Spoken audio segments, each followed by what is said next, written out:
conhece mais ou menos a medicina, acho legal, isso é bom saber.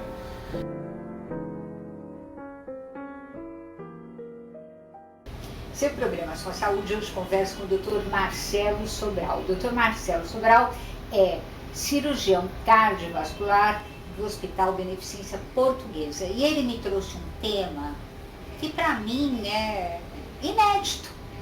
Eu nunca soube, doutor, que alguém podia ter um tumor no coração. Porque a gente fala assim, fulano teve um infarto, ciclana tem insuficiência cardíaca, não sei o quê, mas tumor no coração, que frequência tem isso?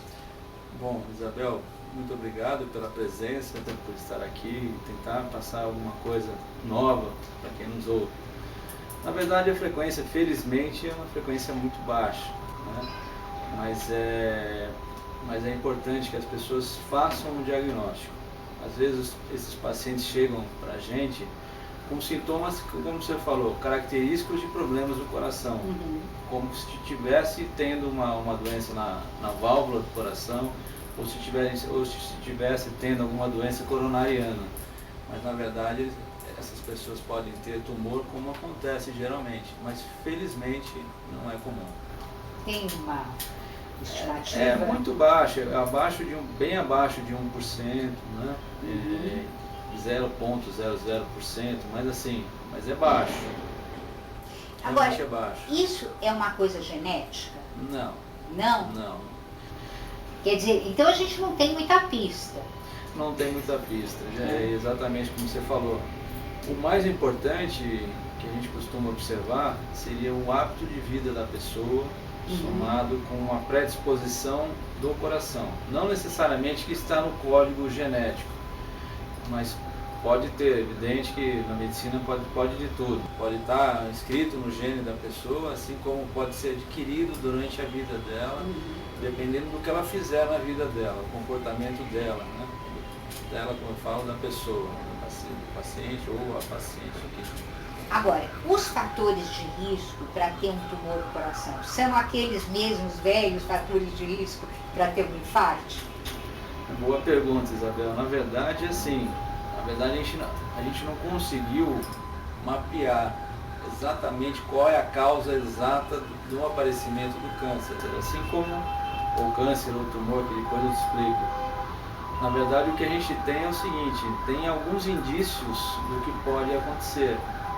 Os fatores de riscos tradicionais que a gente conhece, que é hipertensão, diabetes, sedentarismo, colesterol alto, estresse, depressão, fator familiar para a insuficiência coronariana, leia-se insuficiência coronariana como doença nas coronárias, é um fator super importante, fator hereditário. Se o pai tem, se a mãe tem, provavelmente a pessoa vai ter. Então, todos esses fatores unidos com um desequilíbrio corporal, isso pode gerar uma predisposição ao aparecimento de algumas doenças. E essas doenças, uma delas é um tumor, né? Um tumor, o aparecimento desse tumor. Agora, ele dá sintomas parecidos, você já disse, com a doença mesmo, cardíaca, né? Mas eu aprendi aqui fazendo esse programa que tumor, quanto mais cedo a gente detecta, mais depressa ou mais chance de resolver o problema a gente tem, né? Então, como é que uma pessoa pode desconfiar que ela tem isso, que ela precisa de ajuda nesse sentido? Como é que é isso? Está bem afiada com as perguntas, né? Você conhece mais ou menos a medicina, acho legal isso, é bom saber. Eu vou te dar um exemplo para você perceber como que a gente acaba pesquisando ou acaba achando esses tipos de tumores. Na verdade, minha esposa é ecocardiografista e ela fez um exame num jovem de 20 anos que foi solicitado esse exame, uma ecocardiografia para atividade física. Nesse exame foi verificado a presença de um tumor arredondado, tamanho de uma bolinha de ping-pong, já um crescimento razoável, porque uma bolinha de ping-pong não é uma estrutura que geralmente está no coração, não tem nada no coração, só tem sangue dentro das cavidades. E foi um achado. esse menino não tinha sintoma nenhum, e não tinha suspeita nenhuma. 20 anos? 20 anos de idade. Agora, isso é evidente que ia crescer num ritmo lento, ou ritmo mais acelerado, aí vai depender do tipo histológico, do tipo, como é constituído o tumor, ele vai crescer, evidente, e mais para frente, com 30, 40, a gente não sabe mais ou menos estimar a evolução, a gente não estudou o tumor para saber que tumor que é. Ele ia sentir alguma coisa, ia sentir uma falta de ar, uma arritmia, entendeu? Então sempre é bom que se faça o diagnóstico antes. Mas você vai me perguntar, mas então a gente vai ter que fazer exame em todo mundo que tem 20 anos? É evidente que não, porque a incidência não é tão alta, aliás, é baixíssima, mas só que existe. E se a gente puder, através de check-ups anuais ou de alguma suspeita mínima, procurar um serviço médico, já é um fato bem interessante. Bom, eu vou querer saber como é que conserta, mas vai ser, ó, depois daquele intervalo. Sabe que quando eu vi esse livro aqui, eu me lembrei do meu primeiro livro. Aliás, meu segundo, depois da coletânea de poesias, que é o Histórias de Mulher. Esse aqui também são histórias de mulher, ó, Roberta, Ana Patrícia, né? Só que é bem diferente do meu. O meu são contos e esse aqui são depoimentos que a autora ouviu e transformou em ficção, transformou em contos. É muito legal esse livro porque ele fala das coisas que são tão comuns na alma feminina, né? Sabe? E conta as historinhas, assim, né? Então, você está vendo aqui pelos títulos, né? Você está ardendo de paixão, prudência. Pois é. Então, são histórias de mulher maravilhosas contadas por essa mulher aqui, que é a Pauline Louise Herbach, que é carioca e ela mora há 17 anos em São Paulo. Ela lançou um outro livro em 2012, ela é formada em psicologia, em saúde pública pela USP, é psicóloga, atende em clínica particular. E então ela escreveu Confissões de Amor a Toda Prova, né? E ela escreve super bem, é uma delícia ler o que a Pauline escreve. Então tá aqui para você, da editora Scortese, da Pauline Herbach, Mulheres Também Gostam de Contar, do Richard Louv, Reconectando-se ao Meio Ambiente na Era Digital, o livro O Princípio da Natureza. O Dr. André Weil diz aqui, ó, da Newsweek: a privação do contato com a natureza é uma das grandes responsáveis por tantas tendências psicológicas negativas, inclusive pela epidemia moderna de depressão. Esse livro aqui é feito em papel reciclado. Ele fala, é claro, da natureza, né? Tá aqui a criação de um Éden cotidiano, mas ele fala dessa conexão que a gente pode ter com a natureza. Richard Louv, ele é um jornalista e ele é autor de 8 livros sobre conexões entre família, natureza e comunidade. É muito legal esse livro porque você vai vendo que você realmente pode, no seu dia a dia, ó, o jardim, lembranças são sementes. No seu dia a dia, você pode se reconectar com a natureza, né? Eu sempre digo isso, eu disse tanto isso no meu Todas as Mulheres São Bruxas, né?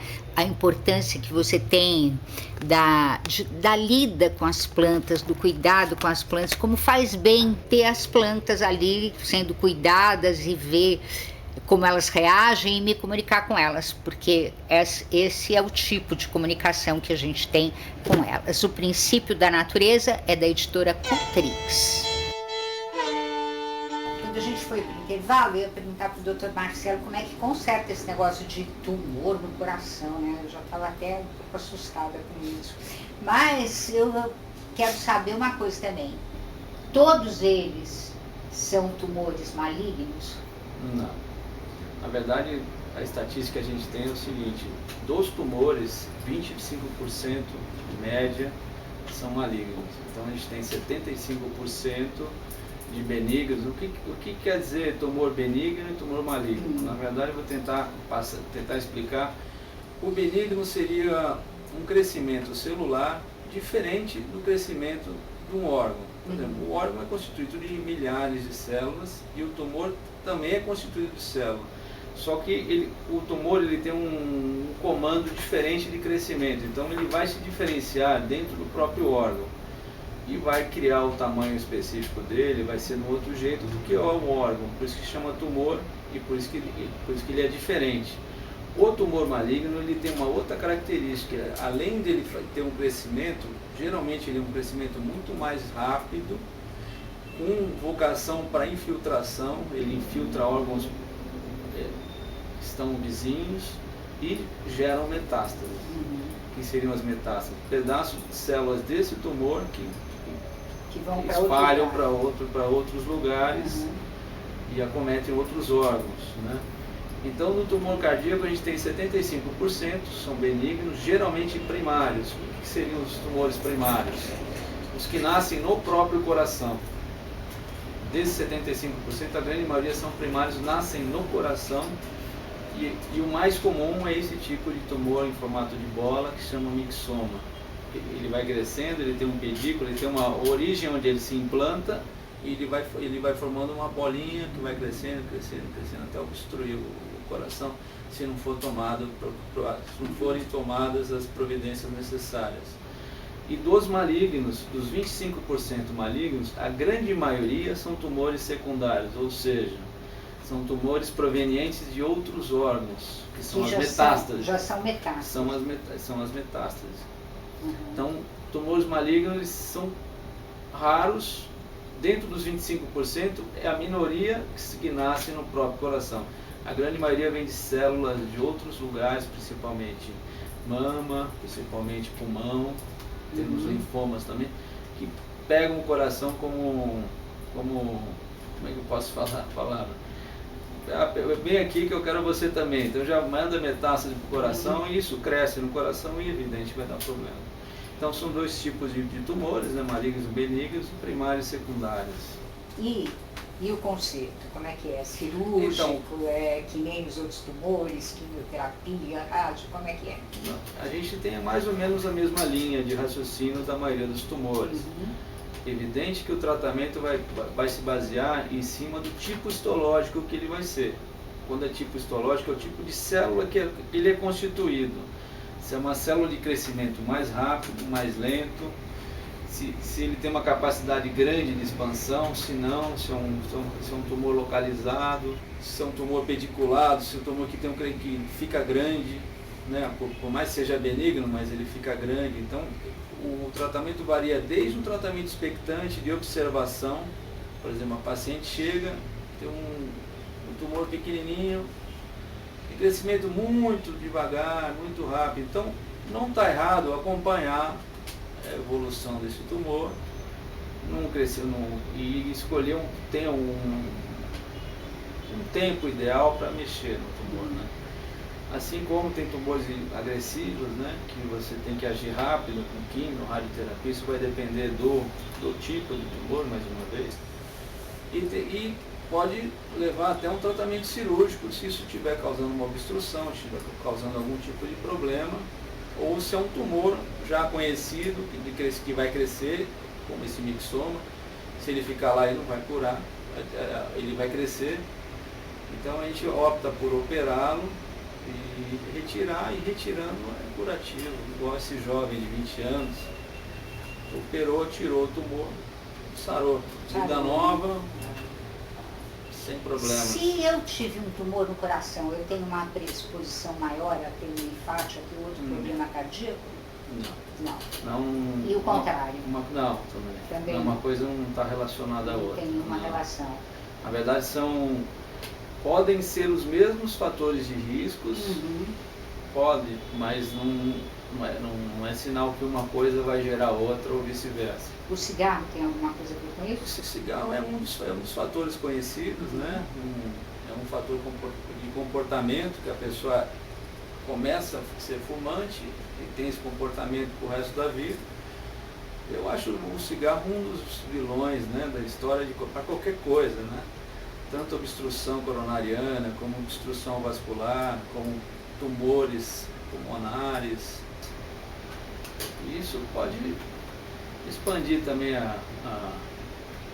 poder bélico do cigarro, né? Bom, eu tenho muito medo de fazer programa médico e virar programa de doença em vez de programa de saúde, né? Então, eu queria que você desse uma recomendação, assim, no sentido de tranquilizar as pessoas. Você já disse que é uma coisa rara e tal, mas uma recomendação, o que você diria em termos de prevenção? Olha, o que eu costumo dizer no consultório e para as pessoas, para jornalistas que me procuram, é que assim, que a gente tem que ser feliz na vida. Eu acho que a gente tem que buscar a felicidade na sua essência. O que seria isso? A pessoa levantar feliz. Ela estando feliz, pode ter certeza que alguns fatores de risco não vão estar com ela. Isso pode ter certeza. Porque a pessoa costuma se cuidar quando ela está bem com ela mesma, né? Quando ela não está bem, ela pode prestar atenção, ela busca coisas que só fazem mal para ela. Ela não tem prazer de sair, ela acaba ficando sedentária, acaba se alimentando mal, acaba ficando obesa, e com a obesidade leva a hipertensão, e se não levar também a ser diabética, pode ser pode gerar um princípio de depressão, e se ela for fumante ou não também é um fator complicador, né? Então tudo isso vai gerando uma situação não tão adequada. Então o meu conselho é assim, que as pessoas tentem ser felizes. Buscando a felicidade, indiretamente ela vai atrair próximo dela só coisas boas. E aí, a partir daí, começar com exercícios físicos, né?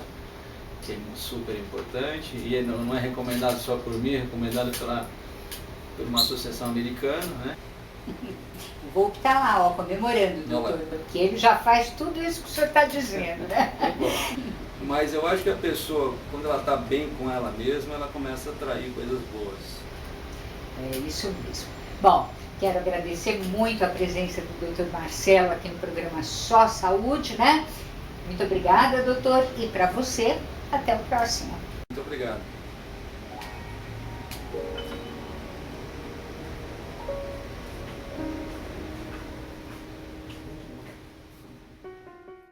Every time we say goodbye, I die